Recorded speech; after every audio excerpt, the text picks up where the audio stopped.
Oi, pessoal, tudo bem? Então, agora a gente vai falar sobre a classe dos expectorantes e mucolíticos. Esses medicamentos, na maioria das vezes, estão apresentados sob a forma de xaropes e eles são utilizados principalmente quando a pessoa tem a famosa tosse encatarrada, tá? Então, vamos lá. Diante disso, o que é expectoração? Então, a expectoração é quando a pessoa tosse e, através dela, elimina algum tipo de secreção. Essa secreção pode ser purulenta, pode ser mucosa e até sanguinolenta. Então, aqui nessa figurinha vocês conseguem ver bem um alvéolo limpinho e um alvéolo com muco. E é isso que acontece quando a pessoa tem a tosse encatarrada, tá? Então, por que eu vou utilizar um xarope e um expectorante? Esse xarope ele vai facilitar a eliminação dessa secreção por fazer com que esse muco fique mais fino, menos viscoso, mais fluido, tá? Além disso, esses xaropes, esses expectorantes, eles têm a facilidade de promover a quantidade de líquido. Então, mais uma vez, pense em algo bem, um pudim bem grosso ali, um creminho de maisena. Se tu colocar leite, ele vai ficar mais fluido. Então, é isso que esses expectorantes fazem. Eles aumentam a quantidade de líquido e com isso a secreção fica mais fluida e elimina-se mais facilmente, tá? E, além disso, quando uma pessoa está com tosse e não consegue escarrar, que é a palavra técnica para tossir e botar para fora aquele catarro, esses expectorantes eles irritam os brônquios e isso faz com que lá no sistema nervoso haja um estímulo da tosse, a pessoa promova a tosse e elimine o muco, tá? Dando continuidade, o que a gente falou agora é sobre expectorantes. Por que a gente trabalha eles juntos? Porque eles agem da mesma forma.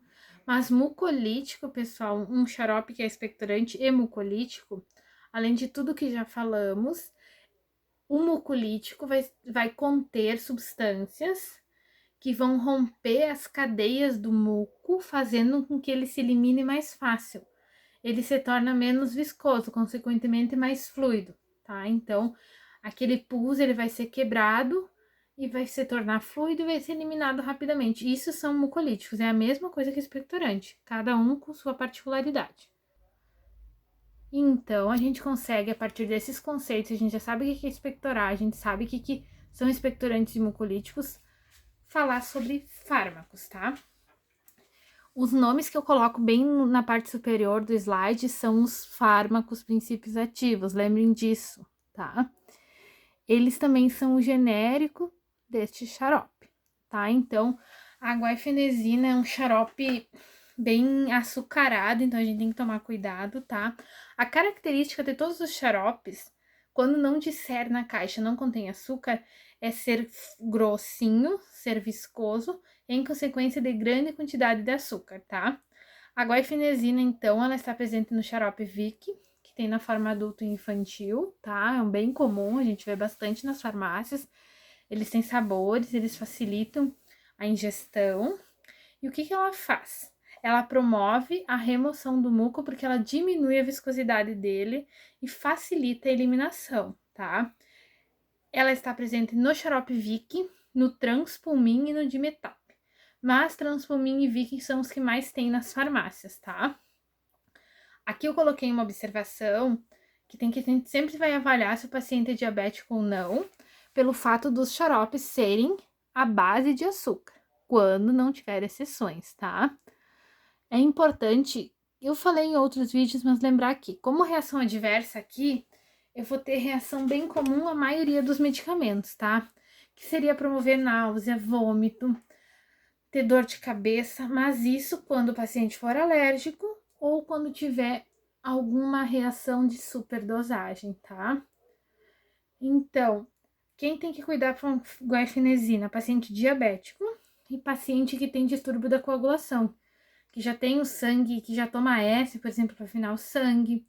Paciente que já tem hemorragias tem que cuidar porque essa substância tem como efeito adverso diminuir a agregação plaquetária. Consequentemente, vai tornar o sangue mais fluido também. E por isso tem que tomar cuidado, tá? O próximo, guaifenesina ficou, ok. O próximo xarope, talvez por esse nome, iodeto de potássio, vocês não lembrem, mas se eu passar aqui para essa tela, Com certeza muitos de vocês já tomaram o SPEC, que é um xarope muito vendido. Vocês podem observar que aqui, ó, ele já fala qual a indicação desse xarope, tá? Então, esse iodeto de potássio, pessoal, ele não pode ser usado por gestantes, tá? As reações adversas são as mesmas. O que que ele faz? Ele promove em diferentes órgãos aumento do reflexo das secreções. Então, se ele promove aumento do reflexo, aumento da eliminação de secreções nos brônquios, ele também vai fazer isso e vai facilitar a expectoração, a eliminação desse muco, tá? Cuidado quem toma lítio e levoide, levotiroxina, que é o hormônio da tireoide, porque ele pode alterar. Aqui tem todos os exemplos, que são medicamentos que têm somente o iodeto de potássio ou composição. Destaque para o SPEC, que ele é um dos mais conhecidos, tá? Gente, então, guaifenesina e iodeto de potássio. Sugiro que vocês façam tabelas com o nome genérico, com o nome comercial, os disponíveis, para facilitar para vocês. Mas, nesse aplicativo que eu já mostrei em outro vídeo, Whitebook, vocês conseguem ver tudo além do site Consulta Remédios. Então, o próximo é a acetilcisteína, tá? O que que ela faz? Ela se junta com as mucoproteínas da secreção, com aquele muco, e diminui a elasticidade do muco. É bem nojento que eu vou falar, mas sabe um ranho, quando ele tá grosso, ela faz com que isso termine e fique bem fluidinho, fácil de expectorar. Mas na secreção, é só um exemplo, tá? Ela diminui essa consistência, diminui a elasticidade, tá? O que é importante dizer em relação a isso? Pelo fato dela diminuir essa consistência, diminuir a elasticidade e interagir com tudo que tá ali na tráqueo, nos brônquios, na traqueobrônquico, região traqueobrônquica, ela pode provocar espasmos desses brônquios. E isso pode ser ruim para quem tem asma, então tomar cuidado. Nunca indicar se a gente não souber ou se não vier prescrito por um médico, tá? O que é importante aqui? Os efeitos adversos, eu acrescentei febre, sonolência, calafrio, corrimento, mas isso é raro, tá, gente? Aqui eu deixo de importante para vocês que ela pode interagir com as penicilinas e aumentar o nível delas. Por exemplo, o benzetacil, a amoxicilina, entre outras, ela, quando for sintético, ela pode aumentar a quantidade desse antibiótico no sangue, então tem que tomar cuidado com essa interação, certo? Exemplos: fluicisteína, fluimucilcisteína, NAC, tá? Cetilplex. Observem que eles não são tarjados, então eles são os MIPs, medicamentos isentos de prescrição. Cuidar que pessoa diabética, cuidar quando for uso adulto e infantil. E esses medicamentos, eles podem ficar nas gôndolas à frente do balcão da farmácia pelo fato de não serem tarjados, tá? Já vimos guaifenesina, que tá presente no Vic, tá? E no Transpulmin. Já vimos iodeto de potássio, que tá principalmente presente no SPEC. Já vimos acetilcisteína, o fluimucil é o mais dispensado, e agora vamos para carbocisteína, é bem parecido, tá? De que forma ele age? Pessoal, a carbocisteína, ela é utilizada em infecções, aqui tá escrito de forma ruim, em doenças agudas e crônicas de todo o trato respiratório, tá? Quando tiver muita secreção e essa secreção tiver trancando a respiração. Então, nesse caso, o médico opta por carbocisteína. Então, lembrem, todos esses é quando tem catarro, tá, gente? Não é uma tosse seca, que a gente vai ver depois isso, tá? Tem que tomar cuidado com outros antitussígenos e derivados da atropina, tá? E os efeitos adversos são os mesmos que para muitos outros, mas tem que sempre procurar indicação médica, tá? O mais comum aqui é o Mucopan, tá? Ele é bem conhecido. O que a gente tem que ver? Nenhum é tarjado, tá? A gente tem que tomar cuidado com o adulto infantil e o fato de que esses medicamentos estão nas gôndolas à frente da farmácia, principalmente no inverno, para que não atraia criança, a gente não promova o uso irracional de medicamentos, tá? Após a carbocisteína, tá? eu trago o Ambroxol, que é um dos mais usados, principalmente porque vem no SUS, tá? Esse é o primeiro que é classificado especificamente como mucolítico.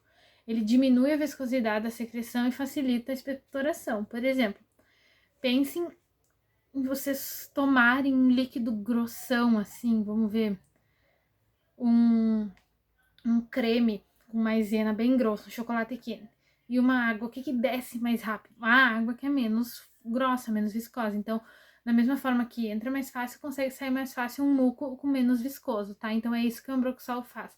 Muito, muito usado, tá? Bronquites, traqueobronquites e tudo que promova promova a formação de muco e esse muco fique nos brônquios, nos alvéolos e não consiga ser eliminado, pode usar um Ambroxol, tá? Ele pode atacar o estômago, é bem comum, tá?